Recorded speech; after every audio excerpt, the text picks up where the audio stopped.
Code of botanical nomenclature जिसको ICBN के नाम से जाना जाता है, international code of zoological nomenclature जिसको आईसीजेडीएन के नाम से जाना जाता है, आईसीबीएन के नाम से international code of bacterial nomenclature और आईसीबीएन के नाम से international code of viral nomenclature के नाम से इन सारे।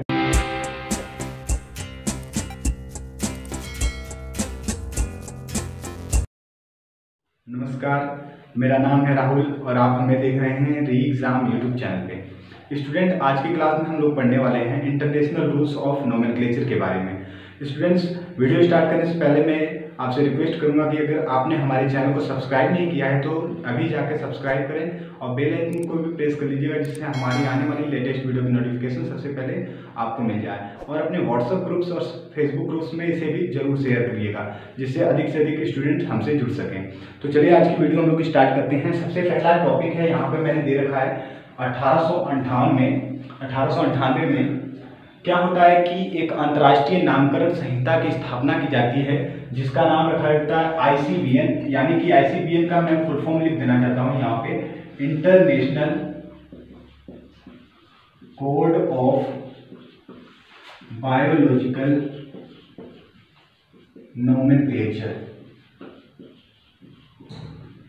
International code of biological nomenclature इस नाम से, यानी कि मतलब कि जो नामकरण की अंतर्राष्ट्रीय संहिता है, जीवों के नामकरण की अंतर्राष्ट्रीय संहिता की स्थापना की गई थी 1898 में। ठीक है, ये बात आपको याद रखनी है स्टूडेंट। सबसे पहले चलिए हम लोग बात कर लेते हैं यहाँ पे इंटरनेशनल रूल्स ऑफ नोमेनक्लेचर की।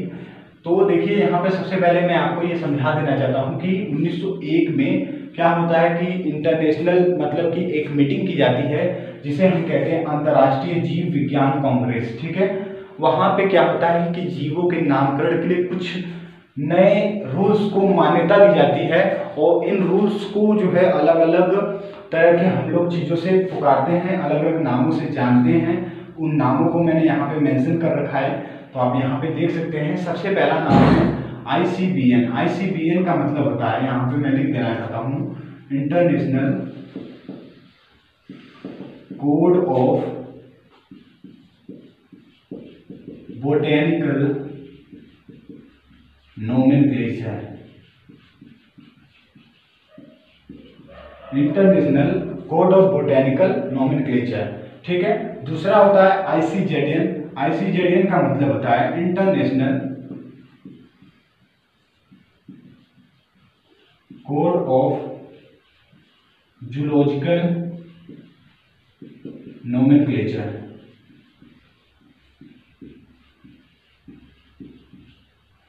देखिए, ये जंतु विज्ञान नामकरण की अंतर्राष्ट्रीय संहिता है, ये वनस्पति विज्ञान नामकरण की अंतर्राष्ट्रीय संहिता है, इसे हिंदी में हम बोलेंगे। यहाँ पे आईसीबीएन ही होता है इसका भी, लेकिन मैंने यहाँ पे शॉर्टकट के लिए आपको समझाने के लिए BA लगा दिया है, ताकि आपको समझ में आ जाएगा कि international code of bacterial nomenclature. International code of bacterial nomenclature. और लास्ट है आपके सामने आईसीबीएन। आईसीबीएन का मतलब होता है इंटरनेशनल कोड ऑफ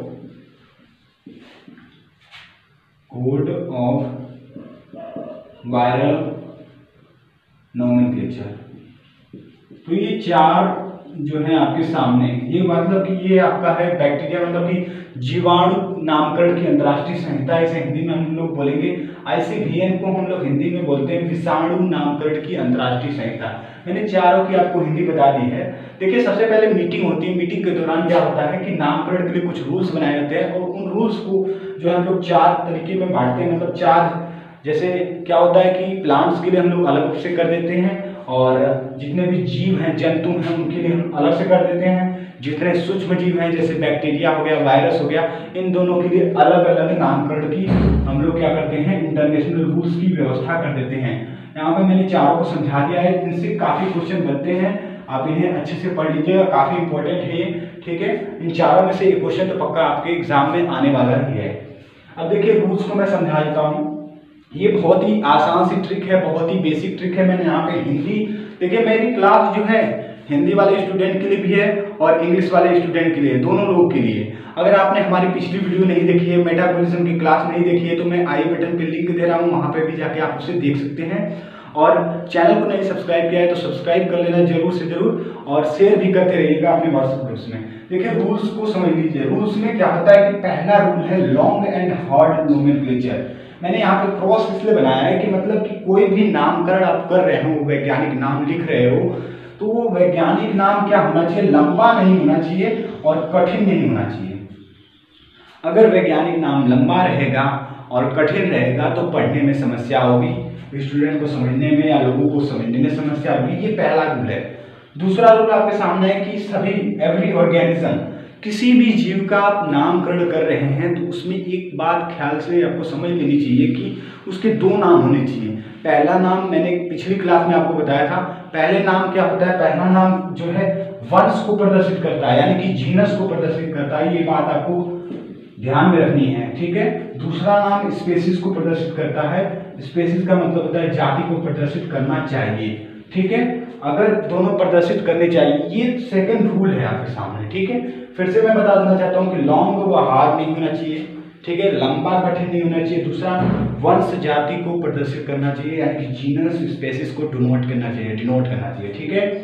तीसरा है कि ऑर्गेनिज्म जो साइंटिफिक नेम है वो कभी भी लैटिन भाषा में लिखा जाता है, आप किसी अन्य भाषा में उसे नहीं लिख सकते, ठीक है। और इसके बाद चौथा है आपके सामने फर्स्ट नेम। देखिए फर्स्ट नेम मतलब कि जो पहला नाम है वो किसको प्रदर्शित करेगा। मैंने ऊपर में आपको फिर से सेकंड रूल पे लेकर चलता हूँ कि सबसे पहला नाम जो है यहाँ पे किसको प्रदर्शित करेगा, वंश के नाम को प्रदर्शित करेगा। यानी कि यहाँ पे इस क्वेश्चन का आपको जवाब मिल गया कि यहाँ पे क्या होगा कि पहला नाम जीनस को यानी कि वंश को प्रदर्शित कर रहा है, जबकि दूसरा नाम यहाँ पे स्पेसीज है, स्पेसीज मतलब जाति को प्रदर्शित कर रहा है।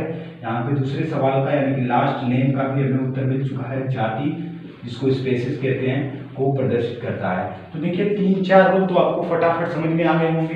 पांचवा रूल मैंने यहाँ पे लिख रखा है कि साइंटिफिक नेम रिटेन इन, मतलब कभी भी आप वैज्ञानिक नाम लिख रहे हो तो उसे तिरछे अक्षरों में यानी कि इटैलिक भाषा में लिखा जाता है, इटैलिक फॉन्ट में लिखा जाता है। इटैलिक फॉन्ट का मतलब है कि आप तिरछा करके लिख रहे हो।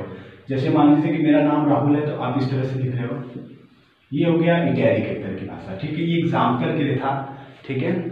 अब देखिए यहाँ पे क्या मैंने लिखा है, अंडरलाइन। अंडरलाइन का मतलब यहाँ पे मैं समझा देना चाहता हूँ, मैं यहाँ पे लिख देना चाहता हूँ इसको। जैसे मान लीजिए कल मैंने चावल का आपको वैज्ञानिक नाम बताया था, तो चावल का वैज्ञानिक नाम क्या था, ओराइजा सैटिवा।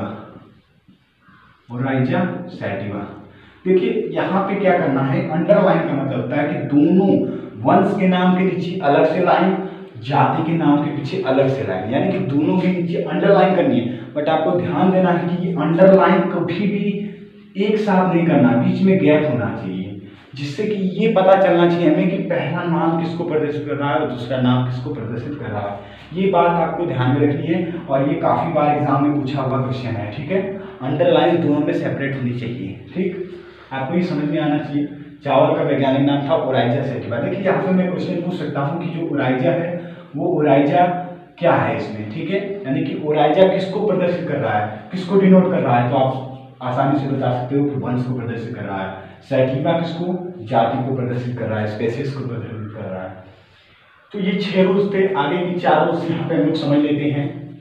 आगे के 4 रूल्स में पहला है कि यहाँ पे जो स्पेसीज नेम है, यानी कि मैंने यहाँ पे ट्रिक बना के, सारी ट्रिक ही है, आप समझ लेंगे। स्पेसीज नेम को मैंने सेम रखा है, मतलब कि यदि किसी जीव की जाति का नाम समान हो सकता है, लेकिन मतलब अलग अलग जीवों की जो जातियां हैं वो समान है, लेकिन उनके वंश कभी भी समान नहीं होंगे, उनके वंश जो होंगे वो अलग अलग होंगे, यानी कि नॉट सेम मैंने यहाँ पे लिख रखा है इसीलिए कि स्पेसिस नेम अगर सेम होता है ठीक है, लेकिन कभी भी जो जीनस नेम है वो कभी भी सेम नहीं होगा। ये बात आप लोगों को याद रखनी है, ठीक है। 8वां रूल है यहाँ पे कि साइंटिफिक नेम तभी एक्सेप्ट किया जाएगा जब वो नामकरण की अंतर्राष्ट्रीय संहिता का पूर्ण रूप से पालन कर रहा हो, जो नामकरण के रूल्स हैं यानी कि फॉलो कर रहा हो इंटरनेशनल रूल्स ऑफ नोमेनक्लेचर को, तभी वो साइंटिफिक नेम, तभी वो वैज्ञानिक नाम एक्सेप्ट किया जाएगा। ये बात आपको याद रखनी है।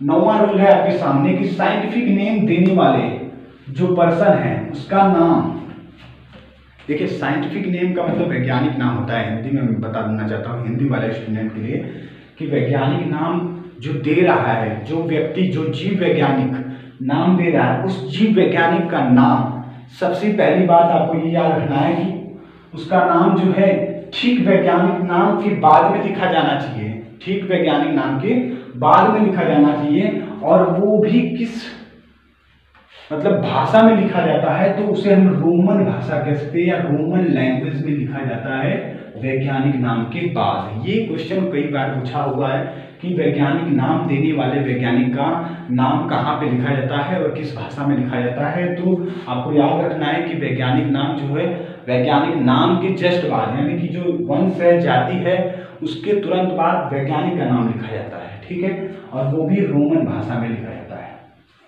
10वां जो आपके पास रूल है वो रूल है कि different scientist are different genus and species name are given. मतलब कि समझ लीजिए आप यहाँ पे कि जो जितने भी अलग अलग वैज्ञानिक है वो क्या कर रहे हैं कि एक ही जीव का अलग अलग वंश का नाम और जाति का नाम दे देते हैं। लेकिन अब देखिए यहाँ पे क्या हो रहा है कि जो इंटरनेशनल रूल्स ऑफ नोमेनक्लेचर है वो क्या कर सकता है कि उनमें से किसी एक का जो है नाम एक्सेप्ट कर देगा और वही नाम जो है पूरे वर्ल्ड में, मतलब पूरे वर्ल्ड में वही नाम जाना जाएगा, ठीक है। सभी वैज्ञानिकों का नाम नहीं दिया जा सकता, इसलिए किसी एक वैज्ञानिक का नाम भी एक्सेप्ट कर लिया जाएगा तो वही नाम जो है मतलब कि पालन होगा, उसी नाम से उस जीव को जाना जाएगा।